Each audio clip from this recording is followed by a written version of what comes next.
이제 봉독한 말씀을 의지해서 부모와 자녀, 부모 공경 이런 주제로 말씀을 상고하도록 하겠습니다.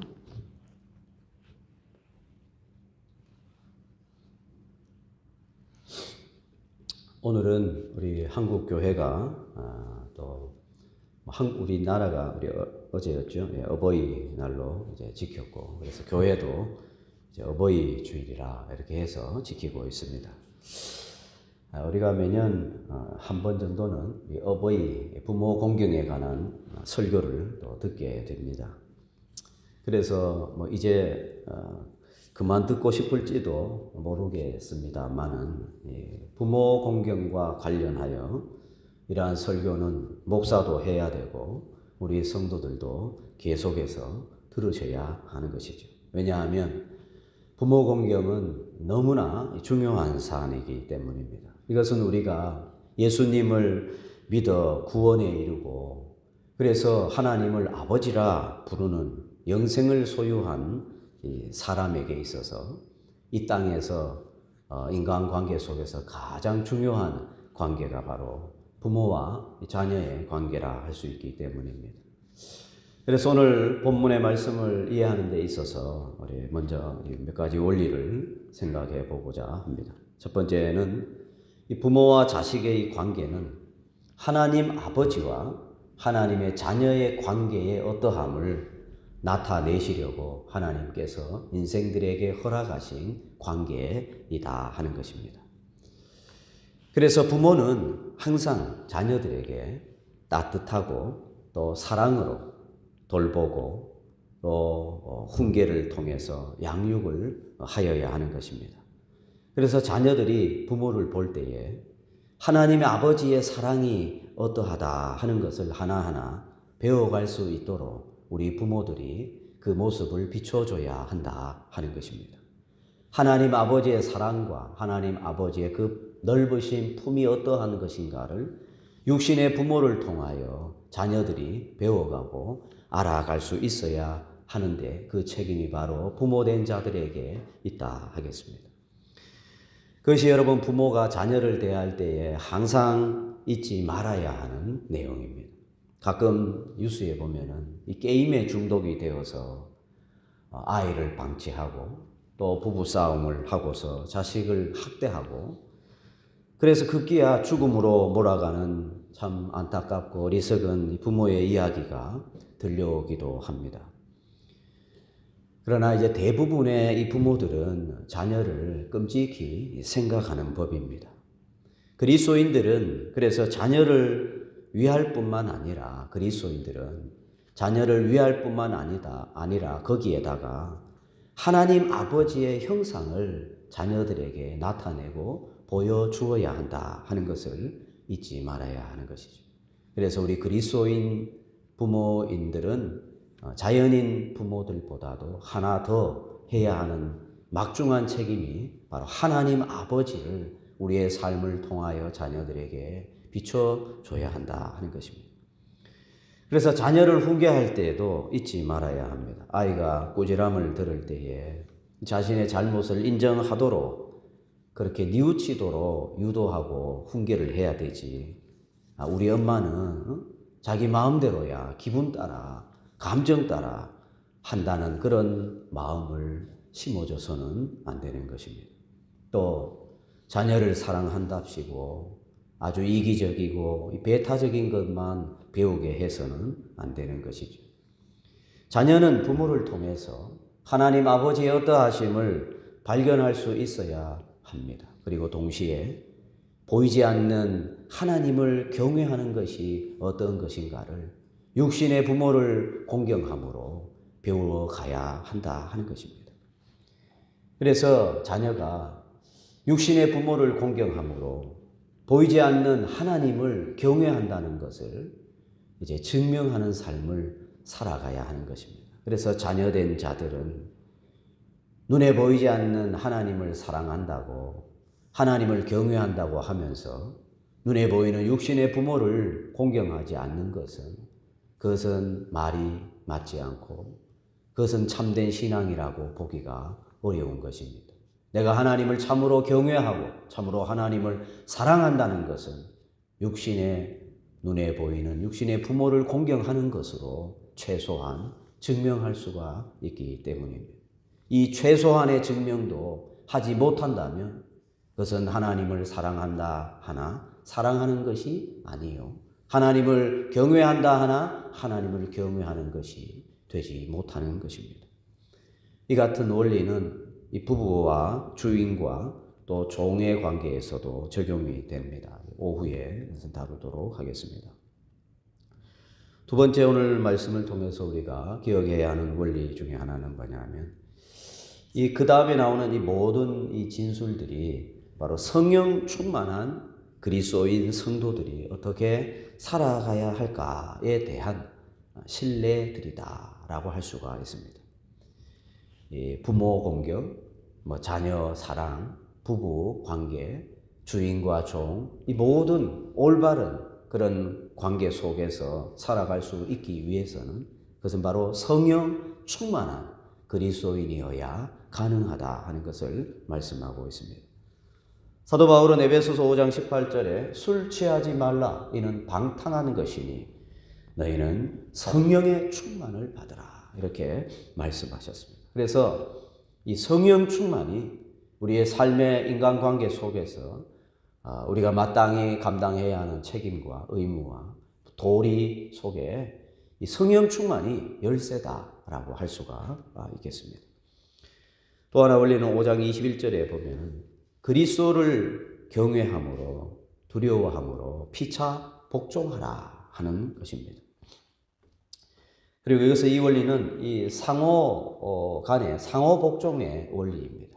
남편들아 또 아내들아 라고 할 때에 아내들아 남편에게 복종하라.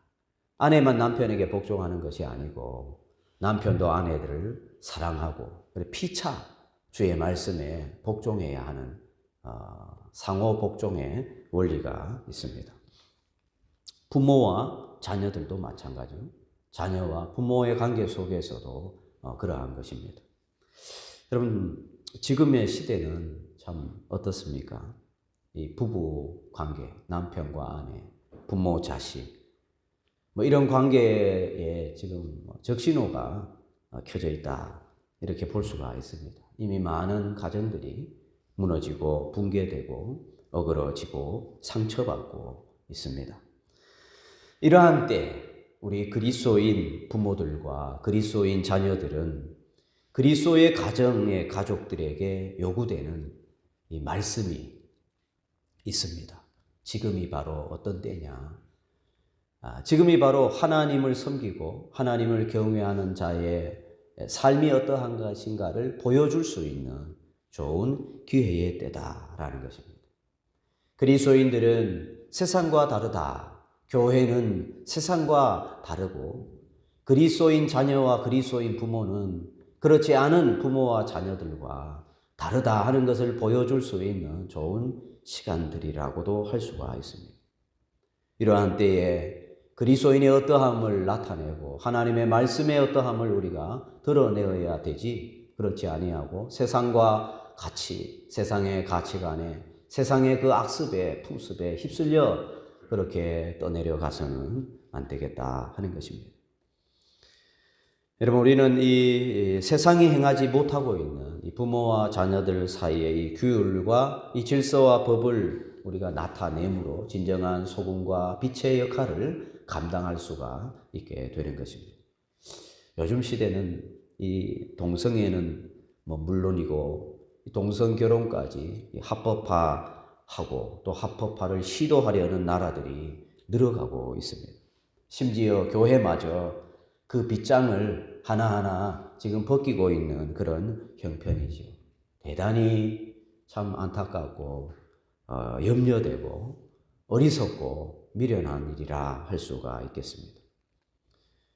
어떤 아이가 아직 우리나라는 아닌데 외국에 같은 경우에 보니까 가족을 이제 그림으로 나타내는데 보니까 아빠 둘을 그려놓고 아이가 있고 엄마 둘을 그려놓고 아이가 있어요.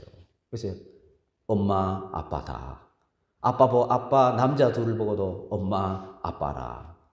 여자 둘을 그려놓고도 엄마 아빠다. 도대체 이 아이들이 어떤 가치관 속에서 지금 앞으로 살아가야 될 것인지 참 심히 염려되지 않을 수가 없습니다. 이런 시대에 우리 교회와 신자는 더욱 하나님의 창조 질서를 따르고 바른 가정의 모습을 보이고 나타낼 기회로 우리가 삼아야 할 것입니다. 하나님을 믿는 신자들에게 성경은 특히 말씀하고 있습니다. 믿지 않는 자들이 부모를 거역하는 일은 이 악한 세대에, 이 불신앙 가득한 세상이 그러는 것도 못할 짓이다. 우리는 다 알고 있습니다. 그런데 교회 안에서 믿는 신자의 가정에서 그런 일이 일어난다는 것은 정말 있을 수가 없는 일이 되겠습니다. 그래서 우리는 더욱 깨어 우리가 경계해야 하는 것입니다. 때로 우리는 예수님께서 마태복음 15장에서 지적하신 이 고르반의 이 교묘한 그 위험에 빠지기도 합니다. 고르반, 이게 뭐냐 하면 이 바리새인들이 부모를 공경하고 부모에게 드려야 하고 부모에게 감당해야 하는 그 책임을 고르반, 나는 고르반 했다 이렇게 하면 그렇게 하지 않고서도 면제가 되는 식으로 악용을 한 일입니다. 그러니까 내가 하나님께 돌렸다. 내가 부모님께 맛있는 것을 대접하고 부모님께 내가 좋은 것을 드려야 되는데 내가 사실 그것을 하나님께 내가 드려버렸다. 그래서 부모님께 드릴 것이 지금은 없다. 고르반 했다 하면은 그 죄가 가려진다는 식으로 악용을 한 것이죠. 그래서 부모를 공경하지 않고 부모에 대한 책임과 의무를 회피하는 데에 이 고르반이라는 말을 그들이 사용한 것을 예수님께서 꼬집고 그들의 아주 비열함과 그 악함에 대해서 이제 지적을 하였습니다. 바리새인들은 그들이 말하는 고르반 그 말처럼 곧 부모에게 돌려야 될 것을 내가 하나님께 돌려드렸기 때문에 나는 자유하다 라고 한다면 정말 그 고르반의 내용처럼 부모에게 돌려야 될 것을 정말 하나님께 돌려드렸다면 그래도 그것은 문제가 되는데 그들은 아예 하나님께도 돌리지 않았습니다. 하나님께도 돌리지 않으면서 말로만 내가 부모에게 돌려야 될 것을 내가 하나님께 돌렸다. 고르반 했다. 이렇게 악용을 했다 하는 것입니다. 여러분 이것은 아주 교묘한 아주 속임수인 것이죠. 오늘 우리 신자들에게도 이런 교묘한 위험이 유혹이 있을 수가 있습니다. 우리의 예배 생활과 우리의 기도 생활과 우리의 연보 생활과 우리의 구제 생활과 우리의 봉사 이러한 모든 우리가 할 수 있는 신앙의 모든 이 행위들이 마땅히 부모에게 돌려야 할 것을 돌리지 못한 일에 대한 면죄부나 보상이 될 수 없음에도 불구하고 우리는 가끔 내가 하나님 앞에 기도하고 하나님께 하나님의 일을 하고 복음을 위해 내가 지금 너무 바쁘고 분주하여서 마땅히 부모에게 해야 할 것이지만 내가 하나님을 위해서 하다가 하지 못했다라고 우리는 핑계할 수가 있는데 그 내용이 사실은 합당하지가 않는 때가 더 많다 하는 것이죠. 그래서 여러분 복음을 위하고 교회를 위한 어떤 사역을 하는 그 사역자들이 특히 귀를 기울여야 하는 대목이라고 할 수가 있겠습니다. 이런 설교를 하고 있는 저도 자유하지 못하죠. 우리는 예수님께서 누가복음 9장 59절에서 또 다른 사람에게 나를 따르라 하시니 그가 이르되 나로 먼저 가서 내 아버지를 장사하게 허락하옵소서. 이르시되 죽은 자들로 자기의 죽은 자들을 장사하게 하고 너는 가서 하나님의 나라를 전파하라 하시고 또 다른 사람이 이르되 주여 내가 주를 따르겠나이다마는 나로 먼저 내 가족을 작별하게 하소서. 예수께서 이르시되 손에 쟁기를 잡고 뒤를 돌아보는 자는 하나님의 나라에 합당하지 아니하리라 하시니라 하는 이 말씀을 근거로 악용을 하는 것이죠. 부모를 공경하고 부모를 섬겨야 하는 일들에 대한 핑계를 대는 근거로 삼을 위험이 우리 모두에게 언제나 있다 하는 것입니다. 그래서 내가 복음을 전해야 되고 교회를 섬겨야 되고 내가 하나님의 나라를 위해 지금 일해야 되기 때문에 내가 지금 부모를 잘 섬기지 못한다라는 핑계거리로 삼을 위험이 있다 하는 것입니다. 예수님께서 그럼 하신 이 말씀은 뭐냐? 가족을 돌아보려고 하니까 손에 쟁기를 잡고 뒤를 보는 자는 하나님의 나라에 합당하지 않다라고 하시고, 아버지 장사 지내고 죽은 자 장사 지내고 오겠다고 하니까 죽은 자들은 죽은 자들로 장사 지내게 하고 너는 가서 하나님의 나라를 전파하라. 그럼 예수님의 말씀은 도대체 뭡니까? 예수님께서 이 말씀을 하신 것은 부모를 공경하지 않아도 되는, 또는 부모 공경에 대한 책임에 대한 회피용으로 쓰라고 주신 말씀이 결코 아닌 것이죠. 예수님이 이 말씀을 하실 때에는 부모를 공경하고 가족을 돌아보는 일이 이 세상에서 정말 중요한 일이나 그보다도 더 중요한 일이 있다 하는 것을 강조하기 위해서 말씀한 것이지, 부모를 돌아보지도 않고 가족을 돌아보지도 않아도 된다고 주시는 말씀은 결코 아니라 하는 것입니다. 그러므로 우리는 정말 두려움과 떨림으로 주의 말씀 앞에 항상 우리가 서야 하는 것입니다. 내 부모를 공경하라 그랬습니다. 그래서 여러분, 믿지 않는 이 세대에서 부모를 공경하는 세대를 만나기가 참 어려운 시대입니다. 부모가 공경의 대상이 아니고 공격의 대상이 되어 버린 듯 합니다. 모든 잘못과 실수와 또 힘들고 어려운 현실들을 다 부모 탓으로 돌려버리는 것이죠. 우리 사회에서는 소위 금수저니 흙수저니 하는 이 단어가 생겨났습니다. 여러분, 그것도 따지고 보면 부모에게 탓을 돌리려고 하는 그러한 내용인 것입니다. 자녀들은 이제 특별히 우리 그리스도인 자녀들은 내 부모를 공경하라 하는 말씀에 귀를 기울여야 됩니다. 우리나라는 유교의 영향으로 제사를 드리는 풍습이 있습니다. 조상에 대한 예를 갖추는 것이다. 그래서 제사를 모르고 제사를 지내지 않는 자들을 향해 정말 배은망덕하고 몰상식하고 그런 사람으로 취급하려고 하는 그런, 지금은 좀 많이 달라지고 있지만 그렇게 제사를 중요하게 여기는 사람들은 그렇게 지금도 생각하고 있습니다.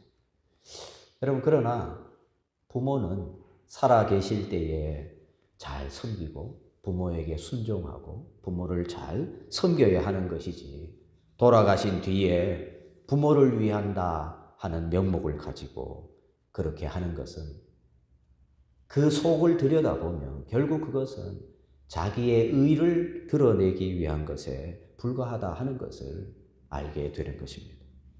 원래 여러분, 제사 제도 자체가 그런 것입니다. 제사 제도, 유교에서 제사를 시작했다 하지만 그 전에 주나라에 주공이라고 하는 사람이 있었습니다.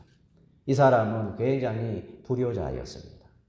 부모님이 살아계실 때에 한 번도 부모님 말씀을 순종하지 않고 자기 마음대로 살았습니다. 부모가 살아있을 동안에 단 한 번도 맛있는 음식, 부모님이 즐겨 드시는 것 위해서 생각해 본 적도 없는 자식이었습니다. 그런데 어느 날 갑자기 부모가 돌아가셨습니다. 그때 이 주공이라는 자가 그때 정신이 반짝 들었습니다. 그래서 땅을 치고 후회했습니다. 그러나 이미 엎질러진 물이요, 이미 부모님은 돌아가시고 이 세상에 계시지 않았습니다. 그러나 그의 양심이 너무 고통스러웠습니다. 괴로웠습니다. 너무 후회스러웠습니다. 그래서 그가 부모의 묘소 옆에 움막을 치고 3년 동안 거기에 거하였다고 합니다. 그리고 돌아가신 날에 살아생전에 그렇게 드시고 싶어 했던 것, 한 번도 내가 장만해 주지 못했는데 하면서 후회하면서 아주 맛있는 음식들을 드시고 싶어 했던 음식들을 차려서 부모에게 절을 했다 하는 것입니다. 이것이 제사가 처음 시작된 유래라고 알려지고 있습니다. 여러분, 그럼 이것은 뭡니까? 제사 제도는 뭡니까? 제사를 잘 지내는 것이 부모를 공경하고 조상을 잘 섬기는 것이냐? 그렇지 않다는 것이죠. 제사 제도의 기원은 불효자가 그 후에 막심한 그 자신의 그 처지를 만회하려고 하는 하나의 불효자가 시작한 일에 불과하다 하는 것입니다. 불효자가 그렇게 한들 돌아가신 부모님이 그 먹고 싶었던 거 그때 와서 뭐 드시겠어요? 이미 다 끝난 일. 결국은 자식이 자기의 그 양심의 가책에 대하여 그 가책이 너무 힘이 드니까 제사를 통해서 스스로를 그냥 위로하는 것에 불과한 것입니다. 그래서 지금 제사 지내는 것을 가지고 부모를 효하는 것으로 착각해서는 안 되는 거죠. 차라리 제사를 지내지 않는 것이, 제사는 불효자가 지내는 것이 제사요. 부모님 살아 계실 적에 부모님을 잘 섬기고 잘 따르고 사랑하고 그렇게 해야 하는 것입니다. 여러분, 이 성경에서 내 부모를 공경하라 라고 할 때에 이것은 어느 한쪽만을 말하는 것이 아니고 양 부모를 다 칭하고 있는 것입니다. 아버지만 공경하고 어머니는 멸시해도 되는 것이 아닙니다. 아버지를 공경하는 것처럼 어머니도 공경하라 하는 것이죠. 우리나라 사람들은 옛날부터 이렇게 묻습니다. 엄마 좋아? 아빠 좋아? 이렇게 질문을 하죠. 그럼 아이들이 뭐라고 대답을 해야 합니까? 어릴 적부터 애들로 하여금 눈치 보는 아이로 훈련시키기 위해서 그런 질문을 하는 것인지는 모르겠지만 도대체 무슨 답을 기대하는 것인지 모르겠습니다. 어머니, 아버지를 다 공경해야 되는 것이죠.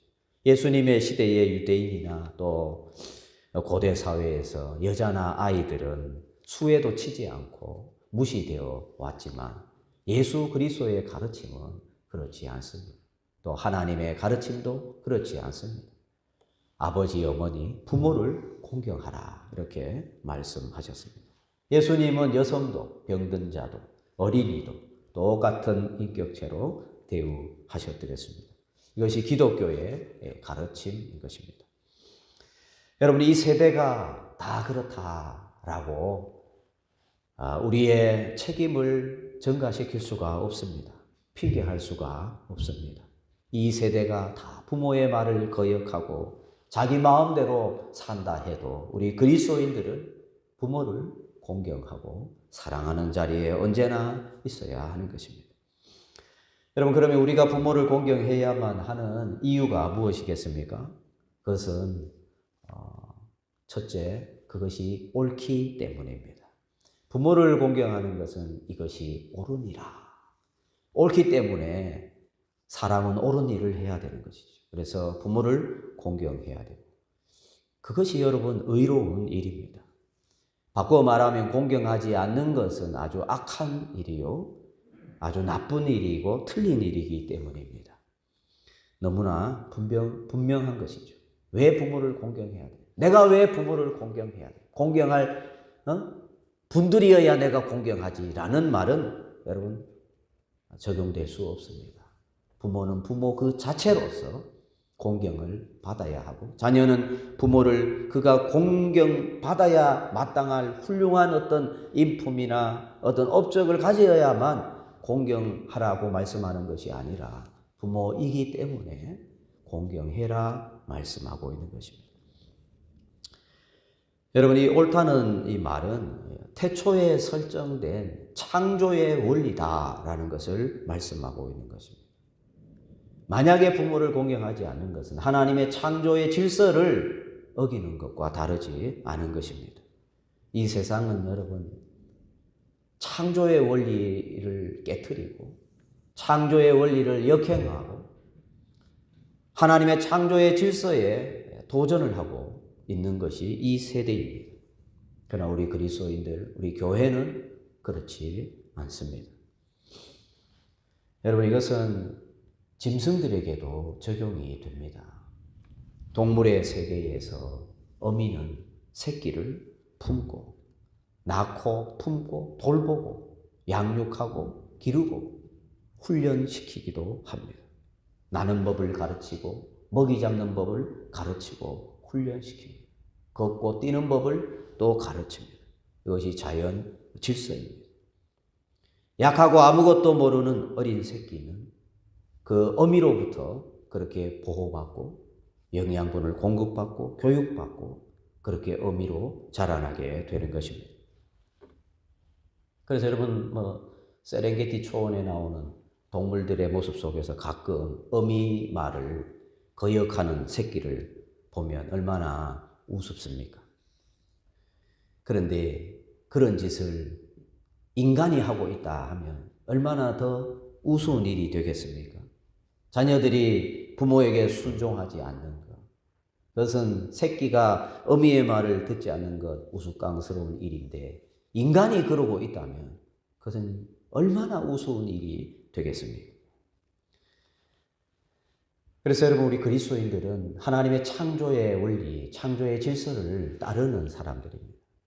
그것을 거스린다는 것은 하나님의 말씀, 하나님의 뜻을 거역하는 것과 다르지 않은 것입니다. 우리 장로님이 카톡에 올리신 글 보니까 반포고운, 또 다른 말로 반포지효라는 말이 있어요. 까마귀가 새끼 때에는 어미가 먹이를 먹여다 주고 기릅니다. 까마귀는 또 질서가 잘 잡혀 있어요. 그런데 이 까마귀 새끼가 나중에 커서 장성하면 까마귀는 떼로 다니는데 거기 한 3, 4대가 막 같이 어울려 살죠. 근데 이 까마귀가 나이가 들어서 이제 앞이 보이지 않고 먹이 사냥을 할 수 없게 되면 새끼가 그 어미를 이제 먹입니다.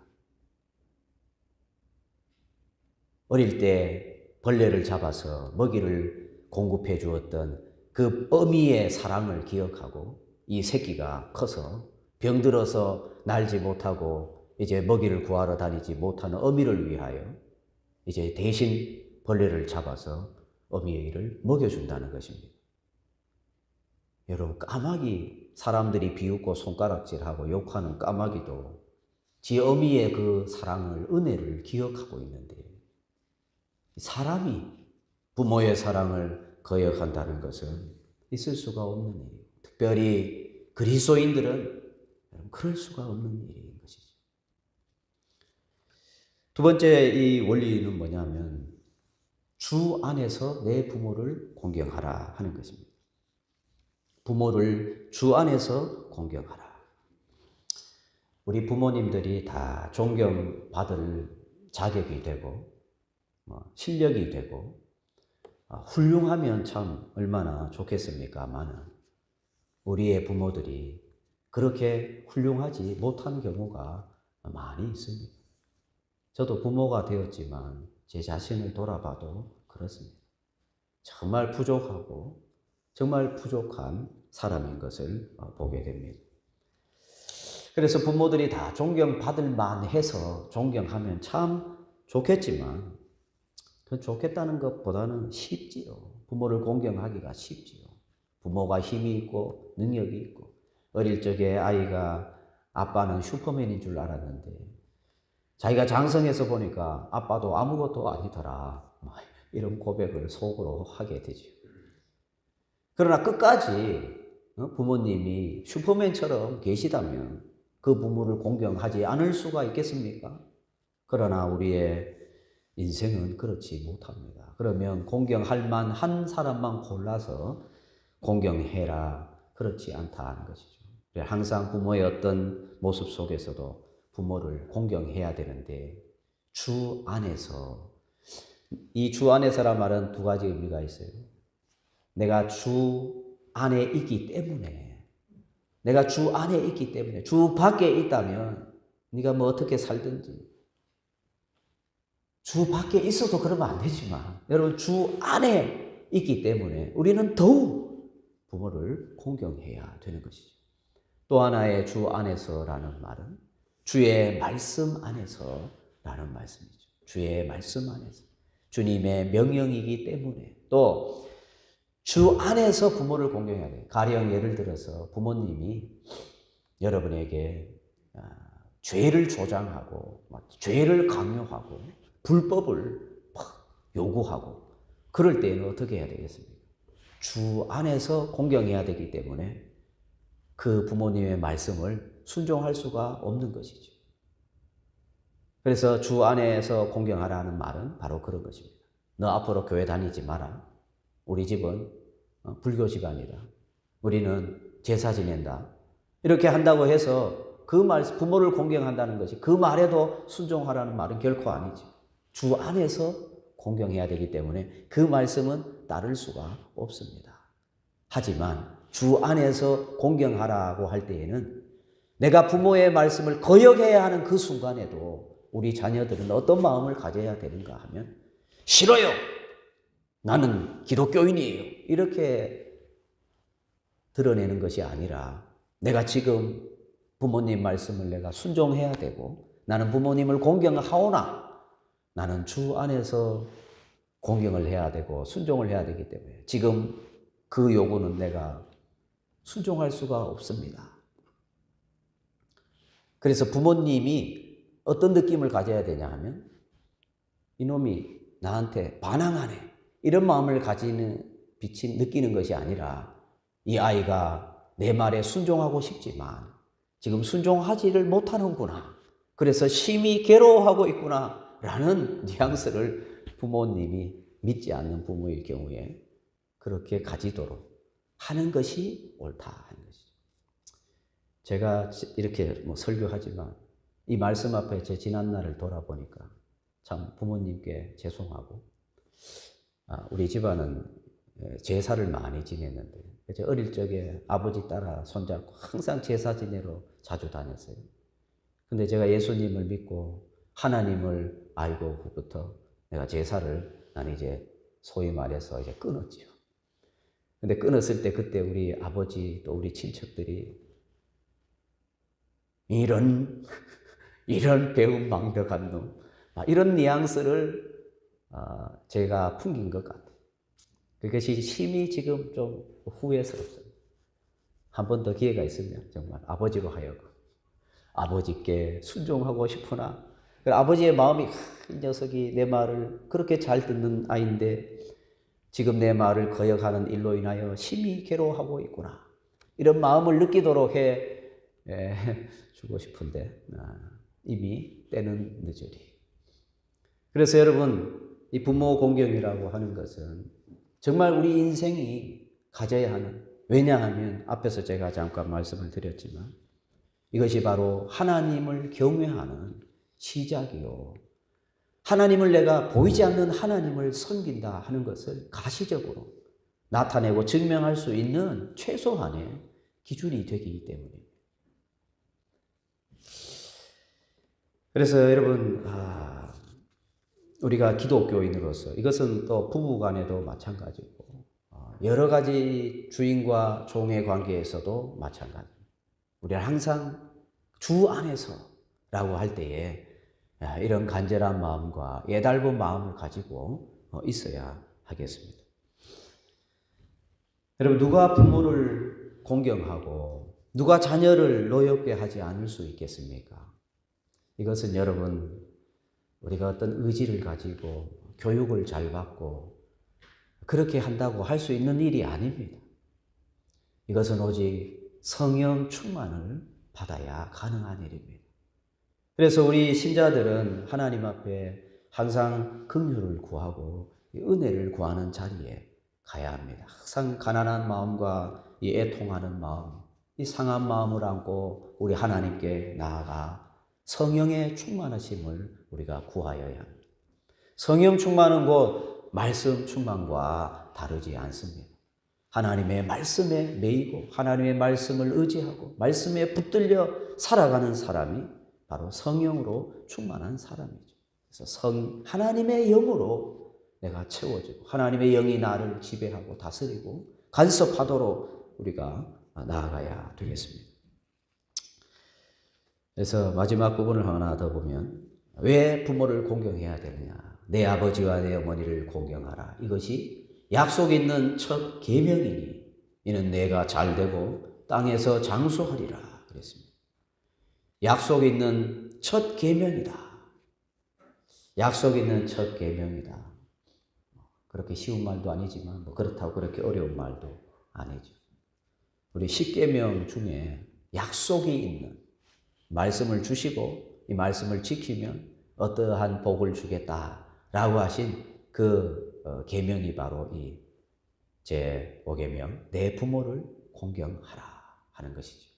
그래서 인간들끼리 인간관계 속에서 주신 이 계명 중에 가장 으뜸이 되고 그리고 이 계명이 바로 약속이 있는 계명이 되겠습니다.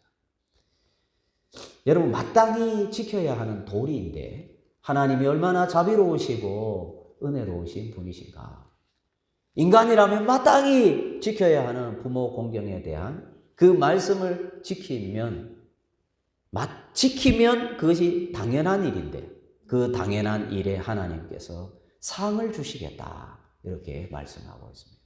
그 상이 바로 뭐냐면 땅에서 잘 되고 내가 장수하리라 하는 약속이었습니다.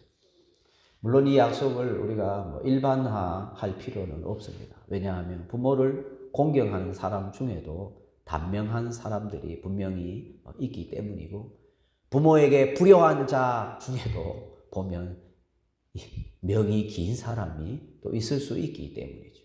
그러나 이 말씀이 우리에게 주시고자 하시는 말씀은 뭐냐? 우리가 하나님의 말씀을 따라 순종하고 그래서 부모를 공경하면 이것이 바로 정말 하나님이 주시는 복락과 은혜를 풍성하게 누리는 복된 삶이다라는 것을 우리에게 말씀하고 있습니다. 그래서 여러분 우리는 누가 이 세상에서 복된 삶을 사는 사람인가, 누가 얼마나 많은 복락을 누리는 자인가 라고 할 때에 그것은 그가 부모를 주 안에서 공경하는 자일 것입니다.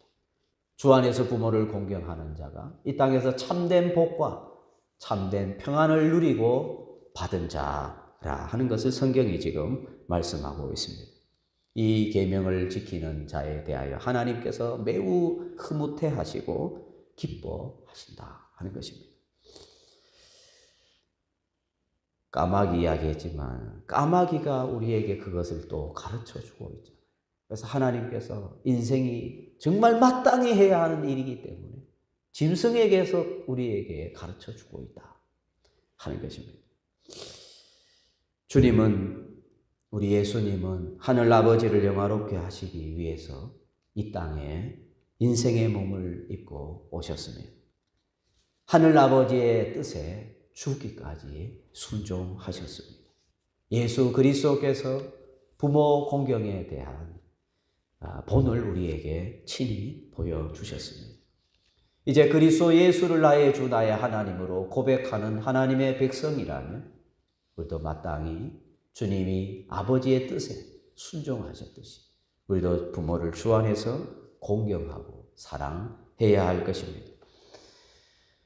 여러분 이것이 우리 구주 예수 그리스도에 대한 우리의 순종의 일부가 되기 때문에 우리는 더욱 그러해야 할 것입니다. 우리 그리스도인들은 그 이유를 하나 더 가져야 하는데 그리스도께서 그것을 또 우리에게 요구하셨기 때문입니다. 이 세대와 여러분이 다르다는 것을 보여주시기를 바랍니다. 하나님의 성령이 여러분 안에 계시다는 것을 증명해 보시기를 바랍니다. 하나님의 성령이 나를 다스리시고 내가 하나님의 영에 붙들려 사는 사람이라는 것을 나타내 보이시기를 바랍니다. 보이지 아니하시는 하나님을 내가 참으로 사랑하고 참으로 경외한다는 것을 눈에 보이는 육신의 부모를 공경함으로 증명해 보이실 수 있기를 바랍니다. 육신의 아버지는 하나님 아버지의 형상이고 육신의 아버지를 공경함으로 우리는 하나님 아버지를 경외하는 것을 배워가는 것입니다. 기도하십시다. 자비로우신 하나님 감사합니다. 오늘도 주께서 주신 내 부모를 주 안에서 공경하라 하신 그 말씀 앞에 우리가 섭니다. 용서해 주시고 불쌍히 여겨 주옵소서. 육신의 부모와 자녀의 관계 속에서 하나님 아버지 또 하나님의 자녀의 관계를 하나하나 더 깊이 배워가고 알아가는 저희들이 되게 하여 주옵소서. 그래서 눈에 보이지 아니하시는 하나님을 사랑하고 경외한다는 것을 눈에 보이는 육신의 부모를 사랑하고 존경함으로 나타낼 수 있는, 그래서 우리가 이 세대와는 다르다는 것을, 그래서 우리가 소금과 빛의 역할을 감당할 수 있는 우리 모두가 되게 하여 주옵소서. 이미 섬길 부모가 없다 할지라도 이 원리를 따라 우리의 상관과 우리의 윗 사람들과 우리에게 주어지는 모든 인간 관계 속에서 이 원리를 놓치지 않게 해 주시옵소서. 예수님의 이름으로 기도하옵나이다.